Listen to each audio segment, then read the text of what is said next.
Memang peristiwa Isra Mi'raj ini telah menimbulkan kegaduhan besar di kalangan umat Islam, antara pro dan kontra, antara yang percaya dan tidak percaya. Yang tidak percaya juga terdapat kino-kino, yang percaya pun terdapat kino-kino juga. Semua umat Islam yang percaya iya, tetapi juga beda percayanya. Seperti Mu'tazilah percaya, tapi mereka mengatakan itu perjalanan rohani, bukan jasadi. Lalu Ahli Sunnah wal Jamaah yang mendukung perjalanan jasad itu dengan dalil, yaitu Subhanalladzi asra bi'abdihi, ya Maha Suci Allah yang telah memberangkatkan di malam hari terhadap hambanya.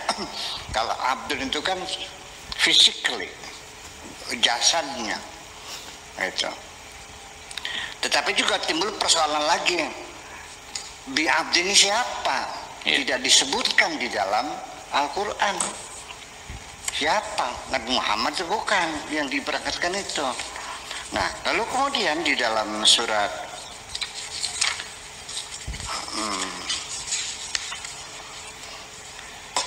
Al-Isra sendiri yang tadi disebutkan oleh Pak Profesor Kamarudin, coba kita lihat.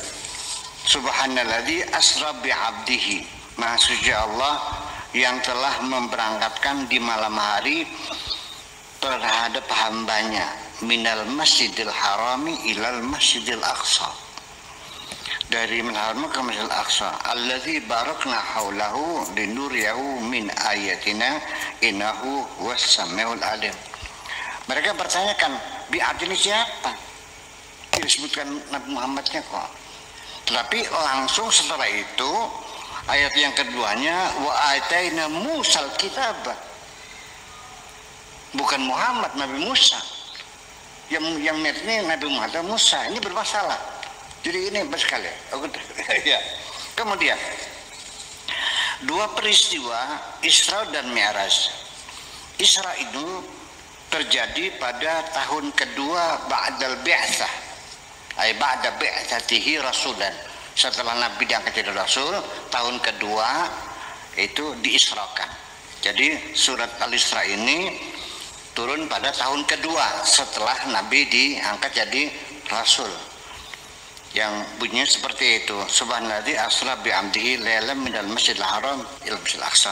Adapun Mi'raj ini peristiwa yang berbeda. Terjadinya pada abad ke-11, tahun ke-11 atau 12 setelah diutus Nabi. Jadi bedanya berapa tahun? 9 tahun ya? 9 tahun bedanya. Dan suratnya An-Najm ini. Ya, ini adalah kisah Mi'raj. Dua peristiwa yang terjadi pada beda waktu 9 tahun lalu digabung menjadi satu, Isra dan Mi'raj. Ini juga menjadi masalah juga. Ini kita cerita kegaduhan setelah terjadi itu.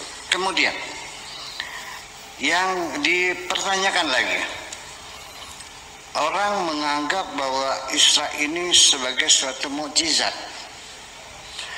Mari kita bicara tentang mukjizat. Salah satu faktor yang sangat paling substantif dalam menentukan kemukjizatan adalah kejadian yang di luar nalar manusia, di luar kebiasaan, melanggar hukum alam yang umumnya terjadi. Dan yang kedua adalah ada saksi, eyewitness, ada saksinya. Nabi Isa bisa menyembuhkan orang buta asli, diusap bisa melihat lagi. Banyak yang melihat. Nabi Musa memukul orang mati dengan pahanya sapi, lalu dia bisa bangkit lagi. Hasilnya banyak. Nabi Yusuf juga sama, bertanya kepada bayi yang baru lahir, siapa yang bersalah, aku atas Zuleka? Si bayi mengatakan, kalau baju Yusuf yang sobek depannya berarti Yusuf yang salah. Zulaikha yang benar. Tapi kalau yang sobek baju belakangnya, berarti Yusuf benar, Zulaikha yang salah. Itu ngomong di depan raja orang banyak. Nabi Musa juga sama, memukul lautan, terbelah menjadi dua, umatnya melihatnya. Nah, sekarang ketika Nabi Isra dan Mi'raj, ada yang nganter enggak? Lalu pulangnya ada yang jemput enggak? Enggak. Malah dia tinggal di saudaranya, saudara perempuan, anak pamannya itu, Ummu Kalsum ya, kalau nggak salah namanya itu. Dia nginep di rumah saya pagi hari, terus dia cerita. Nah kalau dia cerita, kita tidak melihatnya, dari mana kita menyebutnya sebagai mukjizat? Ini Haji Fuad cerita, dia barusan dari Jakarta tadi jam 8 lebih 20 menit baru di sini. Dia cerita kok. Ya. Nah itu, jadi nggak ada saksi matanya, eyewitnessnya nggak ada. Apakah itu kita sebut mukjizat atau tidak? Pertanyaan. Kemudian Masjidil Haram dan Masjidil Aqsa pada tahun kedua setelah hijrah. Siapa yang kapan dinobatkan atau di namanya konsensus ya atau konvensi bahwa Ka'bah itu tempatnya berhala itu disebut Masjidil Haram itu kapan sebetulnya? Dan siapa yang berhak, otoritas yang menyebutnya dia di Masjidil Haram? Apakah waktu itu sudah jadi masjid? Belum. Kemudian Masjidil Aqsa, sudah jadi masjid? Belum. Baru jadi masjid itu setelah ditaklukkan oleh Umar. Lalu dibangun masjid itu semua. Maksudnya belum ada masjid. Belum ada orang yang menyebutkannya itu sinagog Nabi Sulaiman, tempat ibadahnya orang Yahudi kan namanya sinagog ya, tempat ibadah sinagog. Nah, Mekah Ka'bah itu tempat sembahyangnya, tempat ibadahnya penyembah berhala. Di sekitarnya ada 480 berhala di sekitar Ka'bah itu, dan belum ada orang sholat di situ, dan itu belum sebagai masjid. Ada juga harus sebagai musola, ya kan, sebagai musola dalam Al-Quran berjaman Nabi Ibrahim dulu kan. Nah, karena zaman dahulu kala malah justru dalam Al-Quran diinformasikan inna awal baiti wudal linnasi lalladzi bi Bakkah. Awal rumah Tuhan dibuat itu adalah di Bakkah. Di mana Bakkah itu adalah Mekah. Apakah Bakkah itu Mekah atau ini juga perlu kajian antropologi juga. Masih banyak sekali persoalan-persoalan yang kita bicarakan. Kemudian sampai sholatnya saja sampai sekarang tidak ada yang sama. Dari mulai takbir sampai tahiyat, dari mulai ada yang sedekap, ada yang tidak, ada yang baca Fatihah, ada yang tidak, yang baca Fatihah ada yang baca basmalah, ada yang tidak, ada yang pun ada yang tidak, ada yang nunjuk ke digoyang-goyang, ada yang tidak, semuanya berbeda. Jujur saja Nabi Muhammad sholatnya seperti apa? Hadisnya mengatakan hanya sallu kama ra'aitumuni usolli, sholatlah seperti aku sholat. Lalu bagaimana sholatnya? Kita tidak mendapatkan informasi yang pasti bahwa Nabi sholatnya seperti ini.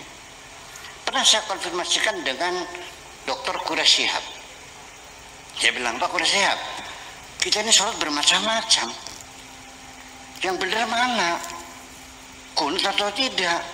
Baca Fatihah atau tidak? Baca Fatihah ini pakai basmalah atau tidak? Sedekap atau selonjor tangannya? Waktu nunjuk di wayang-wayang atau tidak? Semua mengatakan Rasul begini. Yang sedekap, yang mengatakan Rasul sedekap, yang tidak sedekap mengatakan Rasul tidak sedekap. Yang bilang kunut sunut Rasul kunut, yang bilang mengatakan tidak kunut ya Rasul tidak kunut. Bahkan saling membedakan, di ujungnya saling menuduh masuk neraka. Gara-gara kunut masuk neraka. Ini jadi persoalan. Nah, persoalan Isra Mi'raj ini sampai sekarang ketika kita bicarakan dengan secara rasional, saya banyak gagal. Di penghujungnya malah bertengkar pokoknya. Masing-masing dia mengatakan pokoknya, ya sudah pokoknya memang itu lagi. Jadi ini penting sekali for semacam ini kita bilang dengan ahli gitu ya. Banyak persoalan semacam itu. Dan kemudian Pak Quraisy mengatakan karena Rasulullah yatanawwa'u fi salatihi. Nabi itu salatnya bervariasi. Jadi kadang-kadang senekep, kadang-kadang tidak, kadang-kadang baca kunut, kadang-kadang tidak, kadang-kadang usul, kadang-kadang tidak, kadang-kadang baca Fatihah, kadang-kadang tidak, nanti kadang-kadang baca Fatihah, baca basmalah, kadang-kadang Fatihah tanpa basmalah. Begitu kira-kira kata Profesor Dr. Syekh. Saya bilang ya udah, kalau begitu saya pengen sholat seperti Nabi seperti itu.